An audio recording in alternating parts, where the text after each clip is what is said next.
What would you do if one rainy night, two little girls showed up at your door, shivering, scared, and said, "You're our father?"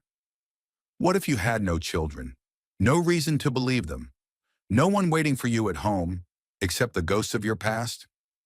This is the story of Hank Taylor, a lonely mechanic in a small town whose quiet life was turned upside down by a knock on the door and a second chance he never asked for. It's a story about love that doesn't need blood to be real, about forgiveness, healing, and how the smallest acts of kindness can spark the biggest miracles. So if you believe in the beauty of redemption, in families built by love, not chance, you're in the right place. Before we begin, if you enjoy heartfelt, inspiring stories that stay with you long after the final page, consider subscribing, not just to follow this journey, but to be part of a community that believes in hope, second chances, and the kind of love that changes lives. Now, let me take you to Maple Creek, where the garage light is always on, and everything began with a single knock. A poor mechanic found twin girls sleeping outside his garage. They said, "You're our father." Maple Creek was the kind of town where time walked instead of ran. A two-pump gas station, a diner that still served meatloaf specials, and a handful of faces that hadn't changed in 20 years. The nights were especially quiet, and especially in November, when the trees stood bare like forgotten skeletons, and the wind hummed a lonely tune through the empty streets. Hank Taylor stood in the yellowed light of his garage, wiping grease from his hands with a rag that had long since given up trying to stay clean. The Taylor's Auto Repair sign above the bay door flickered with tired defiance against the sleet that had begun to fall. He looked at his watch. 9:47 p.m. Late for a man who had no one waiting at home. The clang of metal echoed faintly behind him as he locked up the last toolbox. Another slow day. One oil change, two tire rotations, and a polite but final, "We're going with the dealership," from a longtime customer. Business had been dwindling for years. Hank didn't complain. He wasn't the kind who did. He just kept showing up, one bolt at a time. He was about to switch off the porch light when something caught his eye. A flicker of movement near the side of the building, beneath the narrow awning where old tires were stacked. At first, he thought it was a stray dog. But as he stepped closer, boots crunching on the gravel, the shape grew clearer. Two children. No. Girls. Small. Curled into each other under a thin soaked blanket. Their hair was the same shade of honey blonde, matted to their cheeks by the rain. They were shivering so violently their teeth chattered in rhythm. "Hey now," Hank said gently, crouching beside them. His voice was gruff from disuse, but low and warm. "You all right, sweethearts? Are you hurt?" One of the girls stirred. Her eyes opened, wide, impossibly blue, and far too tired for someone her age. "Are you Mr. Hank?" she asked, her voice barely a whisper. He blinked. Yeah, I'm Hank Taylor." The girl looked at her sister, who nodded once without opening her eyes. She turned back to him, eyes shining with tears and something deeper. Fear, maybe, or hope. "You're our father," she said. The words hit Hank like a wrench to the chest. He rocked back on his heels, heart stuttering in his ribcage. For a moment, the only sound was the sleet tapping on the metal roof. What, what did you say?" The girl pulled the blanket tighter around her sister. "Our mama. She told us your name. She said if anything ever happened, we should find you. She said you fix cars, that your garage would always have a light on." Hank stared at them. Every instinct in him screamed confusion. He'd never had kids. He'd never known he had kids. He hadn't seen Emma, the only woman who had ever mattered, since the day she left without saying goodbye. That was, what, 9 years ago? He looked at the girls again. They couldn't be more than 8. "Come on inside," he said softly, shaken to the bone, but steady in his steps. "Let's get you dry and warm, and we'll talk." The garage had a back room Hank used as his makeshift office and break area, a small cot, an old electric heater, a dented kettle, and a table that doubled as his dinner companion most nights. He flipped on the light and draped a clean shop towel across a chair. "Sit here. I'll get you something hot." The girls moved like fawns, cautious, quiet. They didn't ask questions. They didn't cry. That scared Hank more than anything. He heated water on a hot plate and poured it into chipped mugs with instant cocoa. As the smell of chocolate filled the small space, the girl's cheeks flushed pink again. He handed them the mugs, kneeling in front of them. "I'm sorry," he said gently, "but I think there's been a mistake. I never had kids." The one who had spoken earlier, Lily, he'd soon learn, reached into a small, water-damaged backpack. She pulled out a plastic bag, inside of which was a folded note and a photograph. Hank took the photo first. His breath caught. It was Emma. Emma, with her wild brown curls and crooked smile, holding two babies, one on each hip. She looked tired, but she also looked happy. The note was short.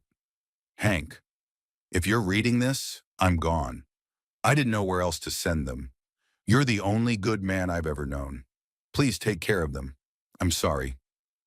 "Emma," Hank's hand trembled. The photo slipped from his fingers and landed on the floor, face up like a ghost that refused to fade. He stared at the two girls, now sipping cocoa, eyes flickering between him and the heater. Emma's eyes, Emma's nose. They had her features, no doubt, but there was something else too, a quiet resilience that felt hauntingly familiar. "Where have you been staying?" he asked, his voice rougher than before. "Bus station. Then someone told us about Maple Creek," Lily replied. "Mama said it was where you lived. We walked, slept in old places." Hank stood slowly, trying to process the impossible. His world, quiet, simple, built on routine, had just been turned inside out by two small strangers and a ghost from his past. But he didn't ask them to leave, didn't call the sheriff, didn't question the absurdity of it all. Because deep down, in a place beyond logic and doubt, something shifted. He looked at the cot, too small for three. He'd sleep on the floor. "Finish your cocoa," he said, voice softer than it had been in years. "We'll figure things out in the morning." Outside, the sleet turned to snow. The Taylor's auto repair sign buzzed quietly in the dark, refusing to give out. Inside, for the first time in nearly a decade, Hank Taylor didn't fall asleep wondering what he'd lost. He lay awake, listening to the slow, even breaths of two little girls and the soft hum of something fragile and unfamiliar blooming in his chest.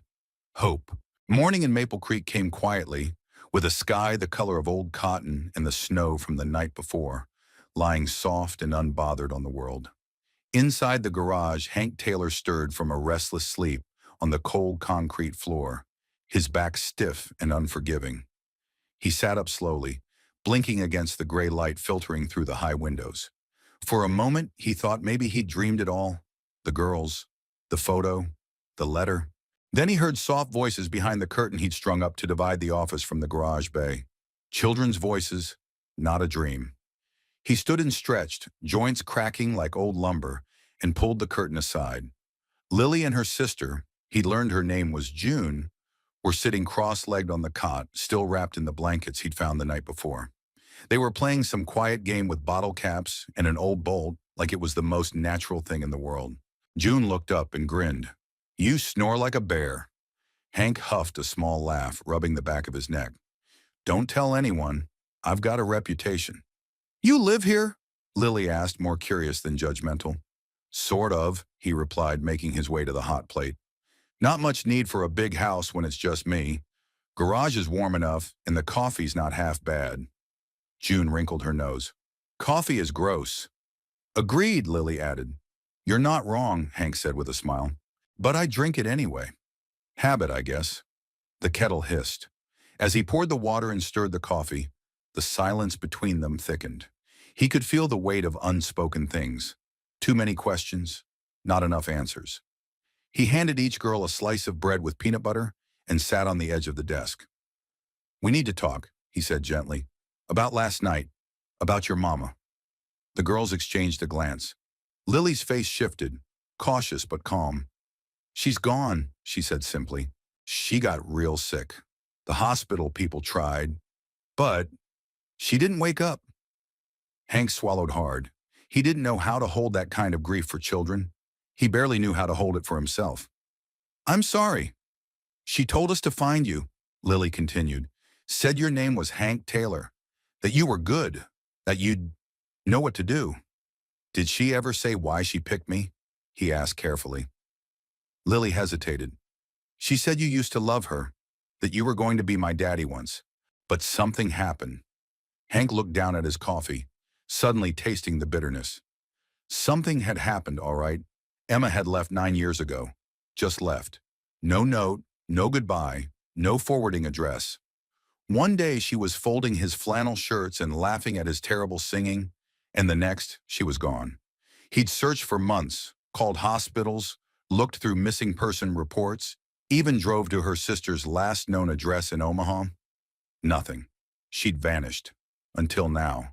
He reached into the desk drawer and pulled out the photo from the night before. Emma, holding the twins. He stared at it for a long time, his thumb brushing the edge of her smile. "How old are you, girl?" he asked. 8.5, June said proudly, mouth full of bread. That would have been just months after Emma disappeared. His stomach twisted. "You're not... I don't think I'm your father," he said slowly, watching their faces. "Not biologically. Emma never told me she was pregnant." June looked confused, but Lily's face didn't change. "She said it didn't matter," Lily replied softly. "Said if something happened to her, you were still the one we should go to." There was no anger in her voice, no desperation, just a quiet certainty that broke Hank's heart wide open. He didn't know what to say to that, so he said nothing. That afternoon, Hank took them to the county office. The social worker, Ms. Ramirez, was a sharp-eyed woman with kind hands and a calm voice. She took the letter, the photo, and the backpack. She asked questions. Hank answered what he could, which wasn't much. No birth certificates, no legal guardianship, no proof of relationship. "They can stay with you temporarily," she said at last, "but the state needs to verify next of kin. We'll begin a placement process unless a biological connection is proven or legal custody is arranged." "What about DNA testing?" Hank asked. "We can start that, yes. But even if you're not the father, the girls need stability. If their mother named you, that counts for something." Lily sat quietly beside him, holding June's hand. "She said he's our dad," June piped up, "even if he doesn't know it yet." Ms. Ramirez smiled gently. "Children often know more than we give them credit for." As they left the office, Hank paused on the front steps. Snow had started falling again. Soft, steady. The girls looked up at him like he was the sun. "What now?" Lily asked. Hank looked down at her. His heart didn't have space for logic anymore. Only this strange, sudden responsibility that felt less like a burden and more like purpose. "Well," he said, putting a hand on each of their shoulders, "I guess we find you both a proper place to sleep that doesn't involve oil stains and crankshafts. Then maybe figure out where to hang your coats." That night, he dragged an old space heater into the garage bay and cleared out the corner. He set up a borrowed mattress, found 2 faded sleeping bags, and let the girls pick out which of his oversized t-shirts they wanted as pajamas. As he turned off the light, June whispered, "Do all daddies live in garages?" Hank chuckled softly from his cot. "Only the lucky ones." The heater hummed faintly in the garage that night, casting warm air over the sleeping forms of Lily and June as snow tapped lightly on the roof. Hank lay awake on his cot, staring at the ceiling, arms folded behind his head. He hadn't had a full night's sleep in years. Not since Emma. Not since everything. But this was different. Not insomnia from loneliness. Not restlessness from unpaid bills or the ache in his knees. This was something else. Something heavier. The girls breathed softly across the room, nestled in their makeshift corner with hand-me-down blankets and a stuffed rabbit June had named Muffin. The air still smelled faintly of motor oil and rubber, but it had changed. Lighter, somehow. Warmer. Emma. Her name echoed in his chest like an old bell. Seeing that photo again had jolted something loose in him. The memory of her voice, the way she'd laugh with her whole body, the smell of lavender in her hair. All of it had been buried deep beneath years of rust and resignation. He sat up, careful not to wake the girls, and reached for the photo again. Her eyes looked straight into his, just as they had when she'd first walked into the garage. A flat tire and a 1,000-watt smile. More than a decade ago. He had fallen for her fast. Hard. It was like trying to stop a freight train with his bare hands. She was unlike anyone in Maple Creek. Sharp and funny, with a kind of restless energy that made him feel alive again. She made him believe that maybe he wasn't just some guy who fixed cars and drank black coffee in silence. Maybe he could be something more. Someone more. And then, one morning, she was gone. No fight, no warning. Just her half of the closet empty and a folded note that said, "I'm sorry, I can't stay." He had never understood it, never found closure. Just questions that settled into his bones like winter frost. Now here he was, 9 years later, with two girls asleep in his garage, claiming to be his daughters, holding a photo and a note signed by the same woman who had broken him. He rose quietly and stepped into the office. From the same drawer where the photo had been hidden, he pulled out a thin envelope. It was yellowed with age, brittle around the edges. The one she'd left him that morning. He'd never thrown it away. Opening it again felt like reopening a wound that had never healed. "Hank, this is not your fault. Please don't try to find me. It's something I have to do alone. I love you. That's why I have to leave." No explanations. No trail to follow. Just pain, until now. The next morning, Hank was already up when Lily patted in, rubbing her eyes. "You sleep okay?" he asked. She nodded. "It's warmer than the bus station." He smiled. "We'll get you girls something better soon. I promise." Lily glanced at the photograph on the desk, the one with Emma and the twins. "Do you miss her?" Hank didn't answer right away. Instead, he leaned back, hands in his pockets. "Every day," he said at last. "She used to sing to us," Lily said softly. "Mostly old songs. She said you taught her one. Something about the moonlight and a truck?" Hank chuckled despite himself. "Harvest Moon. Neil Young. She hated country, said it was all about breakups and beer. But that song, she'd hum it every time she was doing dishes." Lily nodded like she knew. Maybe she did. "She said you were the only person who ever made her feel safe," Lily added, "even when she messed everything up." Those words hit harder than he expected. "Did she ever say why she left?" he asked gently. "She said she made mistakes, big ones, and that some things couldn't be undone." Hank leaned forward, elbows on the desk. "That's not true, you know." "What's not?" "That some things can't be undone." He looked at her, his voice firm but kind. "Sometimes you get a second chance." Later that day, Hank drove them into town in his rusted pickup. Maple Creek was small, but it had its charms.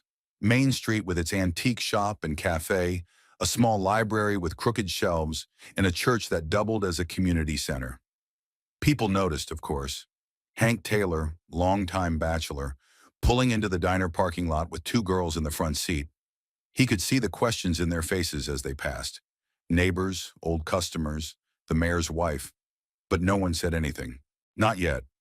Inside the diner, Miss Dot, owner, waitress, and town gossip, raised a penciled eyebrow as she poured Hank his usual. "Well now," she said, setting down 3 menus. "Didn't know you'd started a youth outreach program." "Their family," Hank said simply. Dot blinked. Then she smiled. "That's good. You needed family." Lily and June each ordered pancakes with strawberries and whipped cream. Hank had the breakfast special and a strong cup of coffee. For a moment, it felt almost normal, like they'd always belonged together. That afternoon, back at the garage, the girls found a box of old things Hank had nearly forgotten. Photo albums, knickknacks from the early days, and a cassette player that miraculously still worked. June popped in a tape and hit play. A familiar voice filled the room, raspy, melancholic. "But I'm still in love with you. I want to see you dance again." Hank froze. Emma's voice, singing over the recording. She had recorded herself singing Harvest Moon. He'd forgotten all about it. He sat down heavily on the cot as her voice washed over him. And suddenly the years between them collapsed into that one melody. That one moment when love was still a promise, unbroken. The girls swayed along with the music, unaware they were stirring ghosts. But Hank didn't mind. Some ghosts deserved to be remembered. The following Monday brought more than just a layer of frost on the windshield. It brought paperwork. Hank stood in the county office again, wearing his best flannel shirt, freshly ironed for the first time in years, though it still smelled faintly of diesel and sawdust. Lily and June sat side by side on the stiff plastic chairs in the waiting area, kicking their feet in rhythm and whispering about which of them could make the receptionist smile first. Hank glanced at them and shook his head, a ghost of a smile tugging at the corner of his mouth. Across the desk, Miss Ramirez tapped her keyboard with quiet precision. Her eyes flicked to the screen, then back to Hank. So, she said, folding her hands, we've initiated the DNA test. That'll take a few weeks to process. In the meantime, we're treating this as an informal kinship placement. Meaning? Hank asked, brow furrowed. Meaning the girls can stay with you for now. But until there's a formal guardianship or custody decision, you're not legally recognized as their parent. You're a safe harbor. He nodded slowly. I can live with that. She leaned forward slightly. Mr. Taylor, it's important you understand what this means. Medical decisions, school enrollment, even something as simple as a field trip permission slip. You won't be authorized. Hank shifted in his chair. I get it, but they've got nowhere else to go. And you're sure you want this? He looked back through the glass window into the waiting room. June was braiding Lily's hair, tiny fingers working with the same concentration he used when rebuilding a carburetor. Their eyes were bright, voices light, as if they had no idea their lives were balancing on the edge of a system too big to understand. I'm sure, he said. Whatever they need, I'll figure it out. Miss Ramirez studied him for a beat longer than was comfortable. Then she nodded and pushed a thick stack of forms across the desk. Start here. That night, after the girls were tucked in beneath a patched-up electric blanket and the garage bay was quiet again, Hank sat at the workbench, pen in hand, glasses sliding down his nose. The paperwork stretched into the second hour, but he didn't complain. He hadn't realized how many pieces of information were required to become someone's safe harbor. Employment history, medical background, personal references. His emergency contact line was left blank for a long time before he wrote down the name of Pastor Whitmore, a man who had once helped Hank fix a church van and later prayed with him after Emma left. He scribbled his signature on the last page just as the heater clicked on with a low groan. The warmth reached his knees, but the weight in his chest was something no thermostat could fix. He was scared, more scared than the day he'd buried his father, more than the time his truck rolled into a ditch in the middle of a January blizzard. This fear was quiet, slower, like a question that had no answer. What if he wasn't enough? In the morning, the girls woke to the smell of cinnamon and burnt toast. Hank had found a can of rolls at the back of the fridge, near expiration, and thought he'd try his hand at something special. June bit into hers and made a dramatic face. Not bad, Mr. Hank, she said, mouthful. Tastes like Christmas. Lily chewed thoughtfully. It's kind of crunchy on the bottom. That's how you know it's gourmet, Hank said, pouring milk into chip mugs. They ate together like it was a routine they'd had for years, not days. The familiarity was alarming in its comfort. After breakfast, Hank handed them each a small notebook. What's this for? June asked. Your first official school assignment, Hank said. You'll be enrolling next week. But until then, I figure we can do a little homeschooling. I want you to write a story. About what? Lily asked, suspicious. About whatever you want. Could be a fairy tale. Could be about the worst breakfast ever served in a garage. June grinned. That's easy. Lily bit her lip, serious. Can I write about my mom? Hank nodded. Absolutely. Later that day, they visited the thrift store down on Jefferson Street. Miss Marla, the owner, lit up when she saw Hank walk in with two young girls. Well, well, she said, adjusting her reading glasses. Didn't think I'd live to see the day Hank Taylor walked in for anything but a replacement toaster.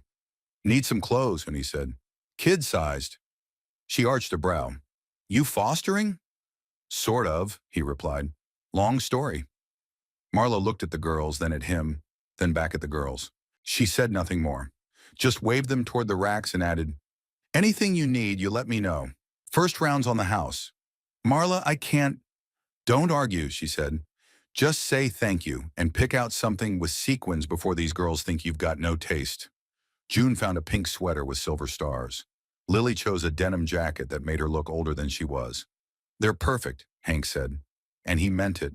That night, back in the garage, the girls worked on their stories while Hank cleaned out a corner to set up a proper table. He found an old lamp, replaced the bulb, and adjusted the height so the light hit just right.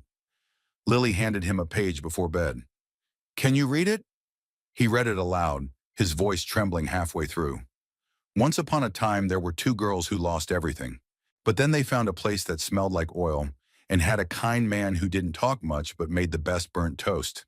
And even though he wasn't their real dad, he made them feel like they were finally home. Hank swallowed hard. I like happy endings, Lily said sleepily. Me too, Hank whispered. The garage smelled different now. It wasn't just the oil and rust and old coffee. It was something else, something new, something warm. It smelled like crayons and peanut butter, like secondhand fabric softener from the thrift store, like hope, clumsy, unexpected, and tender as a child's hand in your calloused one. Hank stood at the front of the garage, the morning sun slanting through the high windows, watching Lily and June sketch chalk drawings on the concrete just outside the bay door. June had drawn a lopsided cat with wheels. Lily was working on what appeared to be a spaceship made entirely of flowers. Both were barefoot despite the chill, hair tied up in messy ponytails, and laughing so hard they nearly fell over. They didn't look like girls who'd lost a mother. They looked like they belonged, and the town was starting to notice. It started with the deliveries. The first was a brown paper bag left on the garage steps. Inside were 3 grilled cheese sandwiches, still warm, and a napkin with a smiley face drawn in black marker. No name, no note. The next day, it was a bundle of coloring books and 2 brand new toothbrushes in a pink ribbon. Then a box of canned soup and boxes of macaroni with a card that read, "Kids get hungry. Call if you need more. Dottie Erarth the Diner." By the end of the week, there was a small pile beside the tool shelf. Winter coats, mittens, school supplies, a pair of sparkly purple rain boots. Hank didn't ask for any of it. He didn't need to. Maple Creek had always been the kind of place where folks waved at passing trucks, where the postman knew your dog's name, and where gossip traveled faster than truth. But it was also a place where kindness quietly did its work. Still, not everyone was on board.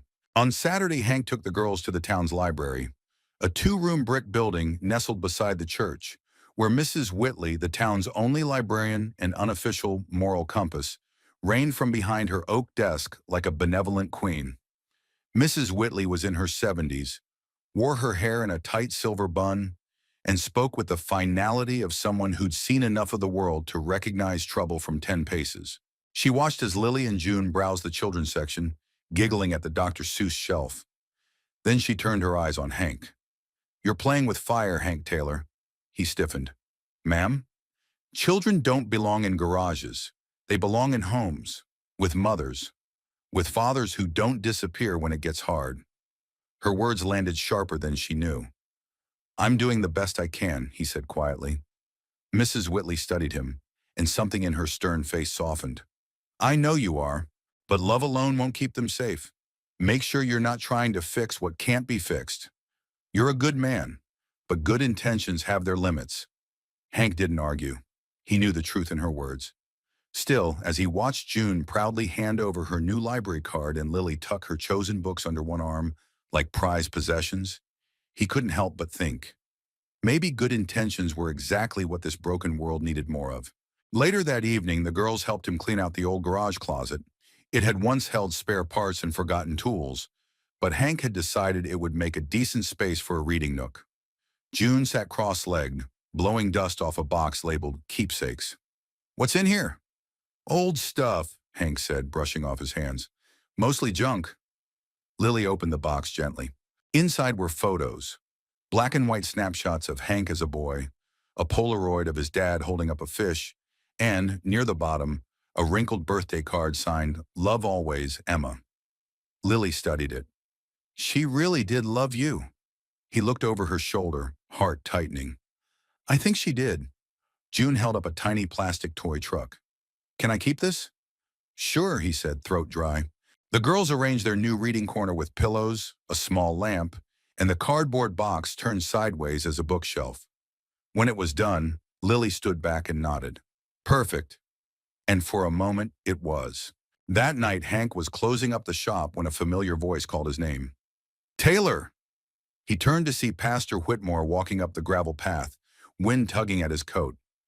Tall and lean with a trimmed beard and worn leather Bible under one arm, the pastor had been Hank's quiet friend for years. Someone who didn't press, didn't pry, just showed up when it mattered. "I hear your quiet garage got a little louder lately," Whitmore said with a smile. "You could say that." "Sucker." The pastor studied him for a moment. "You all right?" "I don't know," Hank admitted. I keep wondering if I'm doing this right, if I'm giving them enough, if I'm going to mess this up. You will, Whitmore said without hesitation. We all do. Hank raised an eyebrow. But what matters is you're showing up, the pastor continued. Every morning, every night, you're giving them safety. That's more than most kids get. He looked out toward the darkened town. And Hank, he added, voice quiet, don't underestimate what God can build with a heart that stays open. Later, Hank stood alone in the garage, watching the moonlight filter in through the high windows, casting a soft glow on the reading nook, the chalk drawings still visible on the floor, the twin sleeping forms under their patchwork blanket. It wasn't the life he'd imagined, but maybe it was the life he was meant for. And as he turned off the lights and pulled the garage door shut, he whispered a promise to no one and to everything. I'll stay open. I'll show up. Because love wasn't perfect. It didn't come with blueprints or instruction manuals, but it was workable. And Hank Taylor was nothing if not a man who knew how to fix things. It was late afternoon when the knock came. Hank was under a pickup truck, socket wrench in hand, grease on his knuckles, the sounds of Lily and June giggling in the distance as they argued over whose paper airplane could fly farther. The cold November air slipped in through the open bay doors, but the heater fought back bravely, humming like an old friend. He almost didn't hear it at first, a quiet, hesitant knock on the side door that led to the office. 3 taps, soft, measured. Not the sheriff, not a customer. Something about it made him pause. He slid out from under the truck and wiped his hands on a rag as he made his way to the door. He opened it slowly, and there she was, Emma. The years had changed her, but not so much that he didn't recognize her instantly. The wild curls were shorter now, streaked with gray near her temples. Her face was thinner, paler, and the eyes that once laughed so easily were shadowed with something far heavier than time. For a second, neither of them spoke. Then she whispered, Hey, Hank. His breath left him in a sharp exhale. Emma. I didn't know where else to go, she said. Her voice was raspy, thinner than he remembered. Her coat was too big, the scarf at her throat worn and unraveling at the edges. He opened the door wider. They sat in the office, silence between them like static. The girls were still outside, oblivious to the earthquake quietly rumbling inside. I thought you were dead, Hank said quietly. Emma looked down at her hands, fingers knotted together. I almost was. He waited. She closed her eyes, took a breath. After I left, I thought I was doing the right thing. I didn't want to hold you back. I didn't want to bring my mess into your life. And then I found out I was pregnant. Hank blinked. But the girls, not mine, she said softly. They're my sisters. Anna. You never met her. She was living in Florida. Got mixed up with a guy who turned out bad. Really bad. Emma's voice cracked. When Anna passed, the girls had no one. So I took them. I tried to give them a life. But I wasn't doing great myself. Barely scraping by. Working night shifts, moving from one cheap place to another. She looked up at him, and for the first time since she arrived, he saw the truth written deep in her eyes. Shame, grief, and something else. Surrender. Then the diagnosis came. What diagnosis? Hank asked, alarm rising. Lymphoma. Stage 2. That was 8 months ago. She smiled bitterly. I didn't have insurance, didn't have time, I just ran out of everything. She paused. Except for one name. Hank swallowed hard. I told them you were their father because I didn't know what else to say. I didn't think I'd see you again. But I knew if they had a chance, you were it. You were always the good one, Hank.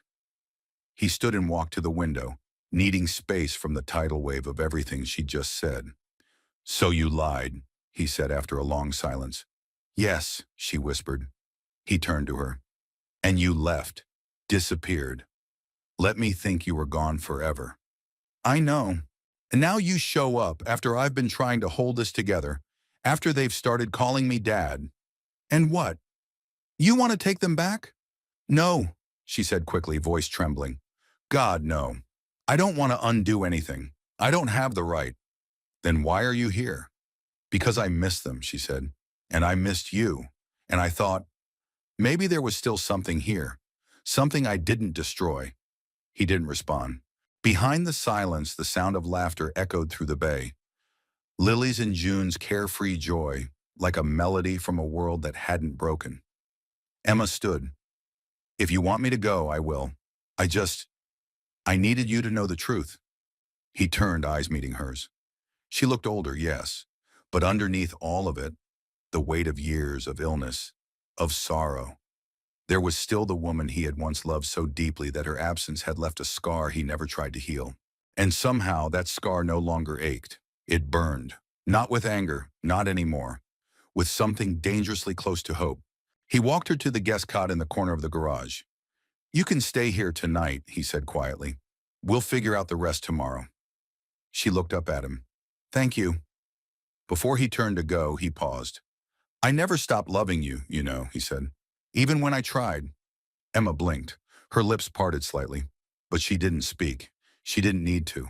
The next morning, Lily found them both in the garage kitchen, Hank pouring coffee, Emma sitting at the small table in one of his old flannel shirts, her hair wet from a shower. Lily froze, blinking like she'd seen a ghost. Mom? Emma stood slowly. Hi, baby.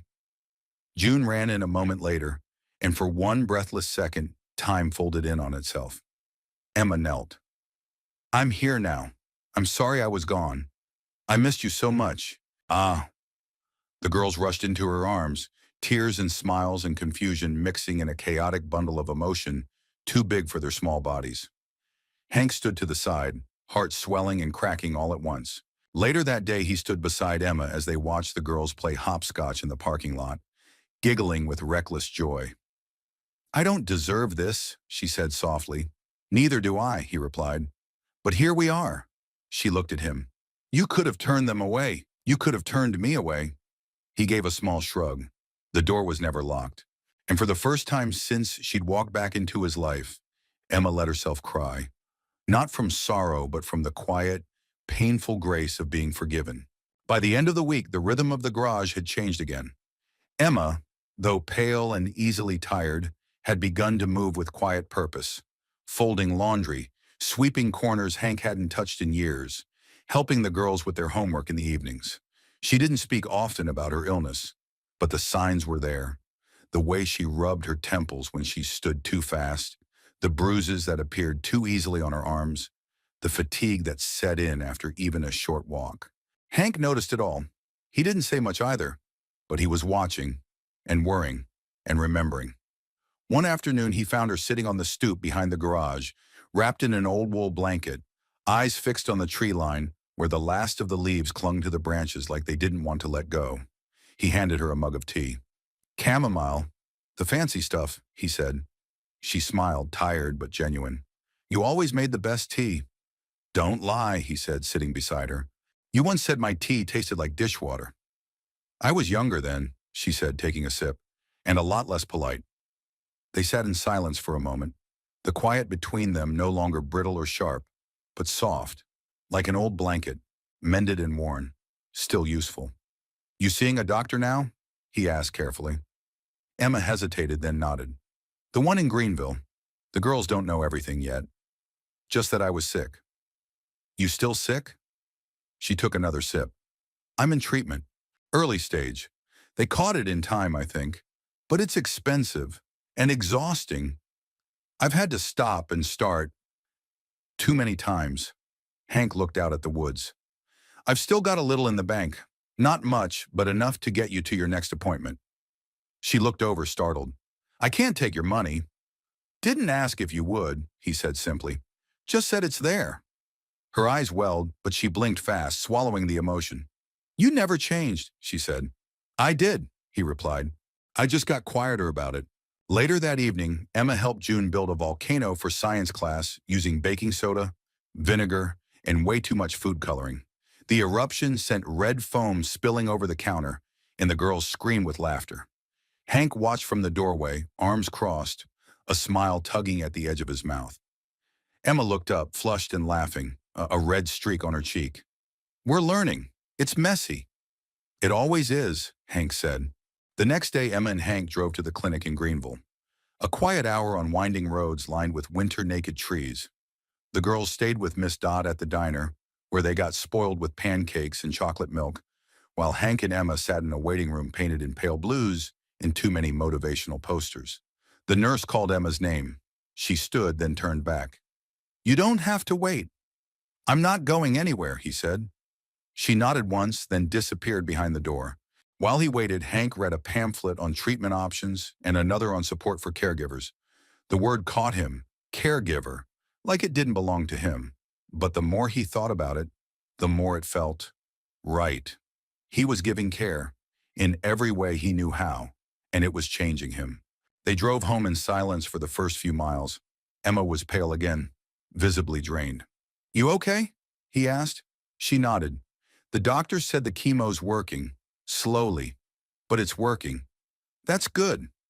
He asked if I had a support system, someone to help. She looked over at him. "I told him I did." They were quiet again. Then she said softly, "You could have hated me, Hank. You probably should have." "Maybe," he said, "but hating you never made sense. Loving you did." She turned to the window, blinking fast. That night, Hank found Lily in the reading nook, scribbling in her notebook. "What are you working on?" he asked. "A story," she said, "about how love can be like fixing a car." He raised a brow. "That's so?" "Yeah," she said seriously. "Like sometimes you think it's broken, but really it just needs someone to care enough to try." Hank sat beside her, quiet for a long time. "That's a pretty smart story," he said. She shrugged. "You fix stuff. Mom used to break stuff. I write about it so I don't feel so weird." "You're not weird, sweetheart. You're brave." She smiled but didn't look up. Days turned into a week. Then two. The girls settled deeper into the rhythm of garage life, school days, and bedtime routines. Emma began to regain some color. Hank found himself humming while making breakfast. One Sunday morning after church, Pastor Whitmore pulled Hank aside. "You look different," the pastor said. "I feel different." Whitmore studied him. "She's back. That a good thing?" "I think it is." "Think or no?" Hank paused. "No." "Then let her in," the pastor said.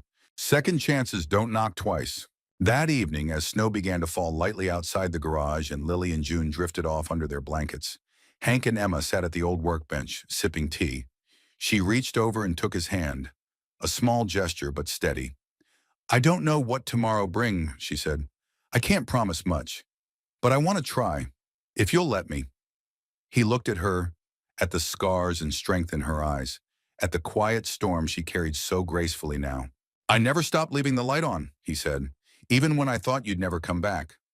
She leaned her head against his shoulder, and in the warmth of the garage, surrounded by the smell of metal and oil and childhood laughter, a new kind of love took root, older, wiser, and more deeply earned than anything that had come before.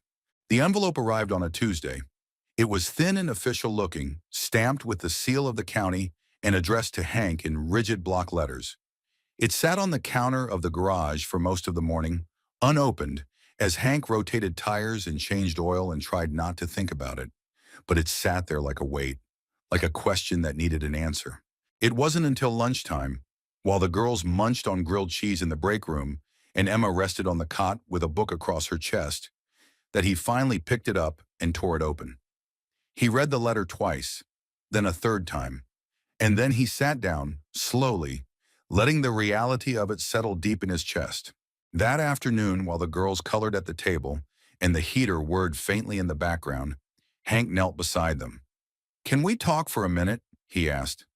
Lily looked up first, always the more watchful of the two. "Are we in trouble?" "No," he smiled. "Not even close." He pulled up a stool and held the letter in his hand, folding it in half like it would soften what came next. "They finished the DNA tests," he said gently. June blinked. "What's that again?" "It's a way to tell who someone's biological family is, to see if I'm your real dad by blood." Lily's hand curled around the crayon she was holding. "What did it say?" Hank took a breath. "It said, I'm not." Silence fell over the room like a blanket. Not harsh, just thick. June looked down. Lily looked away. "But," Hank continued, voice steady, "it also said something else, something important." The girls glanced back. He leaned forward. It said I can still be your dad. Legally, if I want to adopt you. Lily blinked, unsure. But we're not yours. Hank smiled, eyes warm. That doesn't change how I feel about you. Blood doesn't make someone a father. Love does. Showing up does. He pulled out two small boxes from under the table and placed them gently in front of each girl. They opened them slowly, curious. Inside were necklaces, simple silver chains with small, round pendants. One had L engraved, the other J. Wakanon, June's eyes lit up. They're so pretty. They were my mom's, Hank said, and hers before that. They've been in my family a long time. I want you to have them. Lily's lip trembled. But what if you change your mind? He reached out, gently brushing a strand of hair behind her ear. I won't, I promise. She stared at him for a long moment, and then without a word she launched herself into his arms, nearly knocking him off the stool. June followed, wrapping her tiny arms around both of them, all elbows and warmth and emotion, too big for words. They stayed like that for a long time, and when Emma walked in and saw them, her daughters and the man who had chosen to love them, without condition, she quietly turned back around and let the moment hold its own. A week later, Hank stood before the judge in a small, wood-paneled courtroom with a nervous knot in his chest and the girls gripping either side of his hands. Emma sat behind them, cheeks flushed, hands clasped tightly in her lap. The judge, a woman in her 60s with kind eyes and a firm voice, looked over the paperwork. Mr. Taylor, she said, adjusting her glasses, you understand that adoption is permanent. You'll have the same legal responsibilities as any biological parent. Are you prepared for that? Yes, ma'am, Hank replied. Do you wish to proceed? Hank looked down at Lily and June. They stared up at him, eyes wide and hopeful. I do, he said. And girls, the judge turned to them with a gentle smile. Do you want Mr. Taylor to be your father? June didn't hesitate. He already is. The courtroom chuckled softly. The judge smiled wider. Well then, she said, signing the paper with a practiced stroke. As of today, Lily and June are officially Lily and June Taylor. Emma let out a breath she hadn't realized she was holding. The girls squealed and threw their arms around Hank, who knelt down to hold them close. In the quiet celebration that followed, with the courthouse clerk handing out lollipops and a bailiff taking a photo on Hank's old flip phone, Emma walked up to him and placed her hand gently on his arm. You didn't have to do this, she whispered. I know, he said. That's why it matters. That evening, back at the garage, they celebrated the only way they knew how, with pizza from Sal's, sparkling apple cider, and a chocolate cake from Miss Dot that looked like it had been frosted by a blindfolded child and loved all the more for it. Emma sat at the corner of the workbench, watching the scene unfold. Hank was helping June glue googly eyes onto a cardboard robot. Lily was writing Taylor Girls Rule in glitter on a poster board. The garage echoed with laughter. When Hank finally joined her, sitting down with a slice of pizza in hand, she turned to him. I don't know how to thank you, she said. You don't need to, but I want to. He took a bite, chewed thoughtfully. All right, then promise me one thing. Anything. Don't run again. She looked at him startled. I won't, I swear. Good. He reached into his shirt pocket and pulled out a small envelope. Because I've been holding on to this. She opened it. Inside was the note she had left all those years ago, folded carefully, corners worn from being opened too many times. Emma blinked back tears. You kept this? I read it more times than I care to admit, trying to understand. She looked down at it and then back at him. Do you understand now? I don't think I need to anymore, he said. We've got a new chapter now, a better one. He took her hand, fingers intertwining with hers. Let's write it together. Outside, snow began to fall again, soft and slow, covering the oil-stained driveway and the chalk drawings from days ago. Inside the garage, under the warm hum of the heater and the golden light overhead, a family celebrated not what they had lost, but what they had chosen. And love, steady, unflashy, enduring, wrapped around them like a second skin. Spring didn't arrive all at once in Maple Creek. It crept in quietly, softening the frost-bitten earth and coaxing daffodils from the edge of the gravel lot behind Hank's garage. The snowmelt trickled down from the hills, and for the first time in months, The air no longer carried the scent of wood smoke in winter, but of new beginnings, wet soil, motor oil, and something like hope. Inside the garage, things were changing too. The workbench had been cleared of its usual clutter, replaced with hand-drawn artwork from Lily and June. A smiling truck with flowers growing from the tailpipe, a stick figure family standing in front of Taylor's Auto and Heart Repair, and a colorful sign that read, "Girls Welcome Here." Business was picking up again, slowly but surely. Word had spread, partly from Miss Dott's diner, partly from Emma's quiet persistence, that Hank Taylor was back, with a steadier hand and a heart even more generous than before. Some came for repairs, others just came to talk, and some came for what couldn't be fixed with tools. It was Emma's idea to start offering complimentary rides for single mothers in need of car repairs. She called it Taylor's Grace Days. Once a month, she'd put out a flyer, simple, black and white, promising a free checkup and discounted labor for anyone in a bind. At first, Hank resisted. "Emma," he said, scratching the back of his neck, "I can barely cover my own costs. What if they take advantage?" She tilted her head. "What if they don't?" He didn't argue, mostly because he knew she was right, and she didn't stop there. Emma had always been good with numbers, and now she took over the books, organizing receipts into color-coded folders, setting up a spreadsheet on the old garage computer that Hank hadn't used since 2012. She brought in fresh towels for the bathroom, painted over the peeling employees only sign, even added a little potted fern to the front counter. At first, Hank grumbled about it, called the plant ferny and claimed it made the place smell like soap. But the truth was, the garage hadn't felt this alive in years. Neither had he.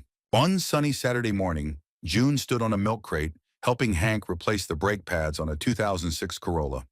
Her hair was pulled into twin puffs, safety goggles too big for her face, but she looked every bit the apprentice. "You think I could be a mechanic when I grow up?" she asked, peering into the wheel well. Hank smiled. "If you can get that bolt loose without stripping it, you already are." June stuck her tongue out in concentration and turned the wrench with all her might. The bolt gave with a satisfying click. She squealed with pride.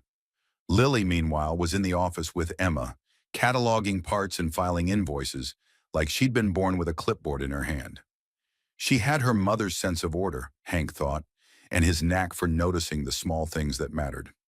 Later that day, when the girls had gone inside for their usual post-lunch reading time, Emma stood beside Hank in the garage bay, arms crossed, watching the wind stir dust across the floor. "It's different now," she said. "What is?" "This place. You. Us." He looked around.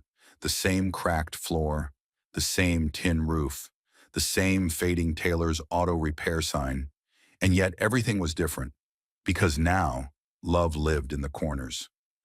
"I think it's the best it's ever been," he said. But healing wasn't just in the building, it was in the people too. Emma's hair had started to grow back, soft curls returning at her temples, just a hint of the wildness he remembered. Her cheeks had more color, her voice more strength. She still had rough days. Mornings where the nausea lingered too long, afternoons when fatigue stole her breath. But she smiled more, laughed easier, held Hank's hand like she meant it.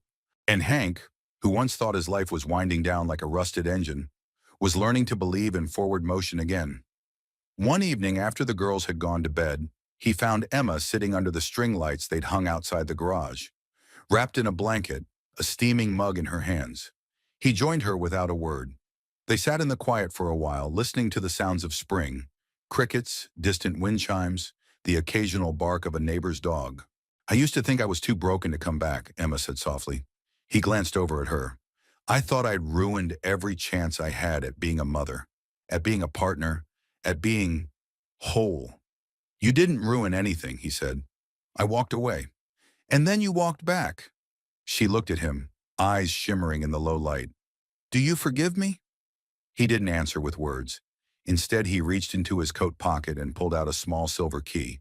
"This used to be for the front door of my house," he said. "But I figured maybe it should open something new." She stared at it, then took it, her fingers brushing his. "Hank, I don't know what the future looks like," he said, voice low. "But I want you in it. And the girls, I want this. For real this time." She nodded, tears slipping down her cheeks. "Then let's build it together. The next morning, the girls found a new sign hanging beside the old one. Still hand-painted, a little crooked, but lovingly done. Taylor Family Garage, auto repair, and second chances. They stood in the sunlight, arms around each other, reading the words over and over. "Do you think people will come?" June asked. Hank put a hand on her shoulder. "They already are." And as the doorbell jingled from the front counter and the familiar clang of a socket wrench echoed in the bay, the garage breathed in its new life, full of joy, full of noise, full of family. And in that moment, for the first time in a long time, Hank Taylor didn't just feel like a man fixing cars. He felt like a man who had finally found home. It was a Thursday morning, the kind where the sun filtered through the clouds like an old photograph. Golden, familiar, and slightly faded. Hank was adjusting the lift under a battered Ford pickup when the garage bell jingled. He wiped his hands on a rag and walked toward the front. A man stood just inside the doorway. Early 40s, tall, wiry, leather jacket, sunburned skin, and the nervous energy of someone who didn't belong but wasn't ready to admit it. He removed his cap as Hank approached, revealing dark hair streaked with gray and eyes that didn't quite know where to land. "Can I help you?" Hank asked, tone polite but guarded. The man hesitated. "Yeah, I'm looking for someone. Emma." The name fell heavy between them, like the sound of a dropped wrench in a quiet room. "She here?" the man asked. Hank's shoulders squared. "Who's asking?" The man looked down at the floor, then back up. "Name's Caleb." The name struck something in Hank's memory, faint and distant. He stepped closer. "Caleb. Caleb Rivers. Anna's ex." And just like that, the air shifted. Anna, Emma's sister, the girl's mother. Caleb. Emma stood at the doorway of the office, holding a coffee mug, her face pale. "Caleb?" she said, voice barely above a whisper. He turned quickly. "Em." She stared at him. Then slowly, she stepped forward. "You shouldn't be here." "I know," he said quickly, hands raised. I needed to see them." Hank's eyes narrowed. "The girls?" Caleb nodded. "They're mine." Emma let out a sharp breath. "You don't get to say that." "I am their father." You were their father," she said, jaw tight. "Before the drugs. Before the nights you left them hungry. Before Anna took them and ran." Caleb winced. "I know what I did. I know what I didn't do. But I'm clean now. 2 years. I've got a job. A place. I want to see them." Hank stepped between them slightly. "Why now?" Caleb's voice cracked. "Because they deserve to know I'm trying." Emma folded her arms, eyes flashing. "You think showing up with a fresh haircut and a story makes up for everything?" "No," he said, "but it's something." That night, Hank and Emma sat on the porch behind the garage, the girls asleep inside, unaware that their world had been tilted at the edges. "He's not wrong," Emma said, arms wrapped tightly around herself. Hank looked at her. "He is their father," she continued. "I may hate what he did, but I can't erase him." "You don't owe him anything," Hank said. Emma nodded. "I know, but they deserve the truth. And maybe he deserves a chance to prove he's not the same man." Hank exhaled slowly. "I don't like it." "Neither do I," she said. "But this isn't about us." She turned to him, eyes searching. "Would it be okay if he saw them? Just once. Supervised." Hank looked away, heart tight. "I'll talk to the lawyer tomorrow," she added quickly. "Make sure it's safe. Legal. Controlled." He nodded once. "One time, here. With me." The meeting happened 2 days later, in the back lot behind the garage. It was a quiet afternoon, and the sun was warm against the concrete. Emma sat on the steps nearby, watching. Hank stood at a distance, arms folded. Caleb arrived in a worn button-up shirt, holding a small paper bag. The girls were confused at first. Lily furrowed her brow. June clung to Hank's hand. "Who's that?" Lily asked. Emma walked over and knelt beside them. "That's Caleb. He's your biological father." Lily blinked. "But we already have a dad." She looked up at Hank, eyes steady. "Yes," Emma said, her voice breaking. "Yes, you do." Caleb knelt down awkwardly, not too close. "Hey, I brought you something." He handed them each a small sketchbook, the covers hand-painted with their names. "I'm not great at art," he said, "but I tried." June opened hers and smiled. Mine has a rocket on it, Caleb chuckled. I heard you liked space stuff. Lily looked at him, serious. Are you going to stay? Caleb's face fell. No, honey, I'm not here to take you away. I just wanted to see you and say I'm sorry for everything. There was a pause. Lily looked at June, then at Hank, then back at Caleb. Okay, she said, but you can't make Mommy sad again. Caleb swallowed hard. I won't. The visit lasted 20 minutes. Then Caleb stood, nodded at Emma and Hank, and left as quietly as he'd come. Later that night, Hank tucked the girls in and found Emma sitting at the edge of the bed in the office, looking out the window. You okay? He asked. She nodded. He didn't try to take them. He didn't lie. That was more than I expected. Hank leaned against the doorframe. You think he'll come back? Maybe, she said, but I don't think the girls want him to. She looked at him. They chose you, Hank. I didn't do it for that. I know, she said, standing. She walked over and took his hand. But it matters. The next morning, Lily left a note on the workbench. Dear Dad, thank you for being the kind of dad who stays. Love, Lily, your real one, even if not by blood. Hank stared at the note for a long time, the words like a balm to every silent wound he'd carried. He folded it carefully and slipped it into his wallet, right next to the old photo of Emma and the girls. It was a gray morning when the summons arrived. A plain envelope, no return address, just the weight of uncertainty inside. Emma opened it at the kitchen table in the garage break room, her hands trembling slightly as she unfolded the letter. Her eyes scanned the words once, then again. By the third time, Hank had already set down his coffee. What is it? He asked, voice low. She looked up, eyes wide and stunned. Caleb, he's petitioning the court. For custody? Hank said, already feeling heat rise in his chest. No, she said quickly. For visitation. Regular, structured visitation. Hank stood and walked to the window, fists clenched at his sides.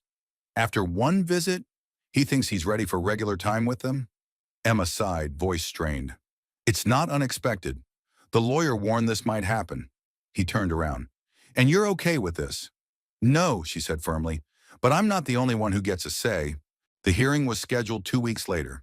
It would take place in the same courthouse where Hank had officially adopted the girls, where laughter had once echoed after a judge declared him their father. But this time, the air would be heavier, more uncertain. Emma spent those 2 weeks meeting with her attorney, reviewing statements, preparing documents. Caleb had hired representation too, a young, clean-cut man from a law office in Greenville. Hank didn't like him already.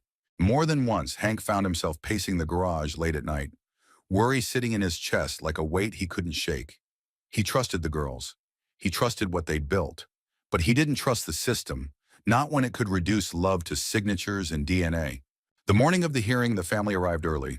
Lily wore a navy dress with tiny white daisies, and June had insisted on wearing her sparkly sneakers for luck.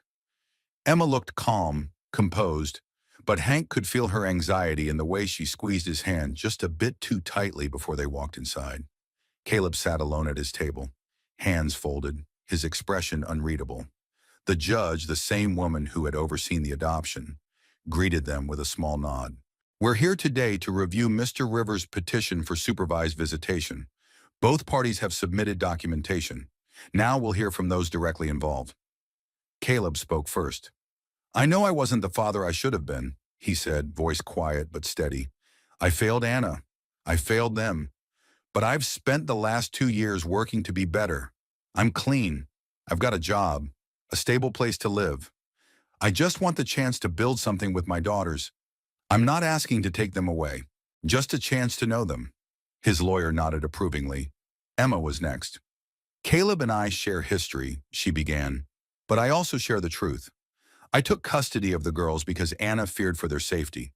Caleb has made progress, and I believe people can change. But I also believe that time doesn't erase trauma. I want what's best for them, and sometimes what's best is space. Then the judge turned to Hank. He stood slowly, palms sweating. I didn't expect any of this, he began. I didn't expect to become a father. I didn't expect 2 little girls to show up on my doorstep one night and call me something I'd never believed I deserved. But they did, and it changed my life. He paused. I'm not their father by blood. I know that. But I'm their father by everything that matters. By lunches packed and bedtime stories and late-night fevers and scraped knees. By presence. By choice. He looked directly at Caleb. I believe you're trying to do right. I do. But this isn't about redemption. It's about them.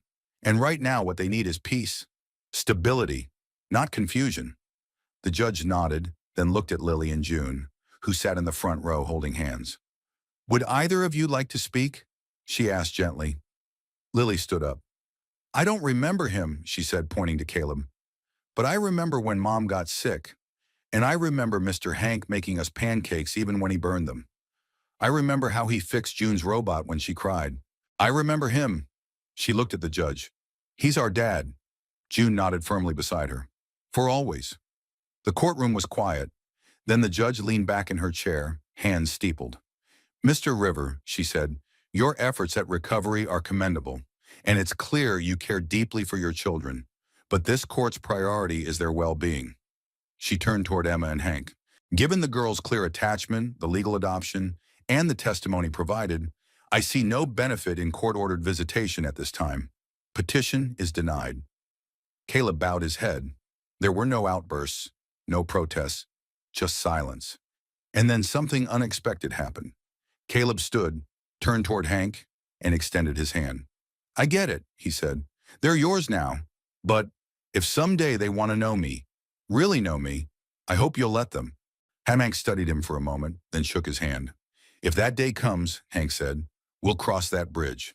Together. That evening, back at the garage, the girls celebrated with grilled cheese and a sheet cake that said, Forever Family, in slightly smudged red frosting. Emma laughed so hard she cried when June added googly eyes to the leftover decorations. Later, when the dishes were cleared and the girls were curled up asleep in their nook, Hank stepped outside into the cool night air.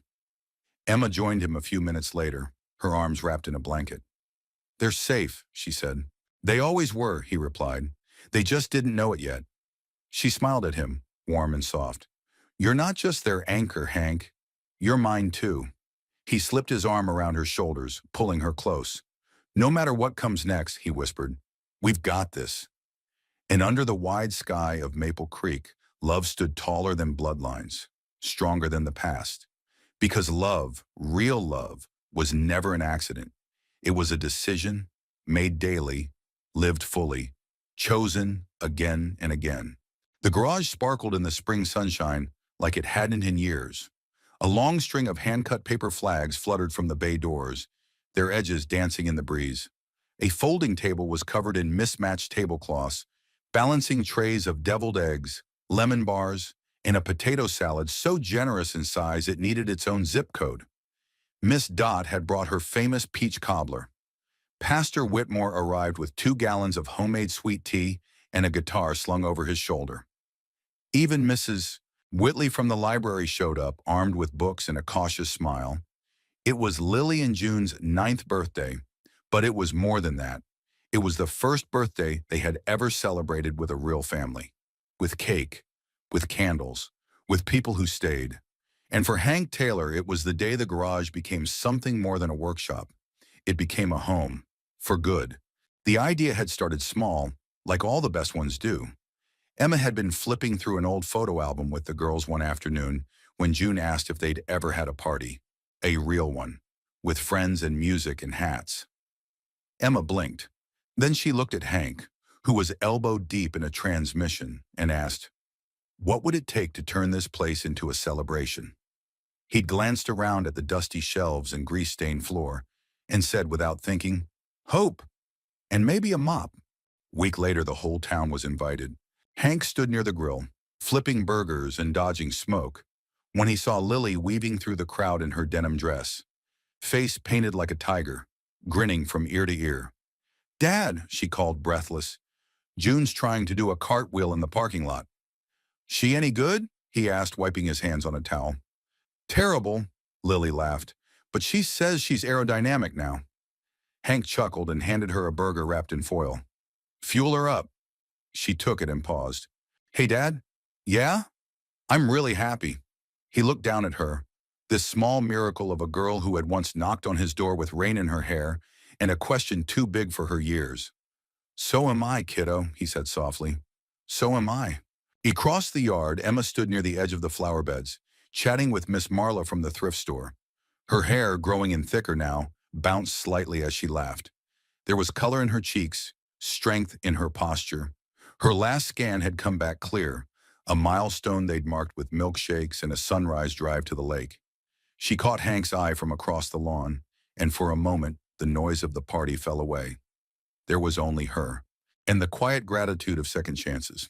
Pastor Whitmore strummed his guitar as the sun began to dip, the notes warm and golden in the late light.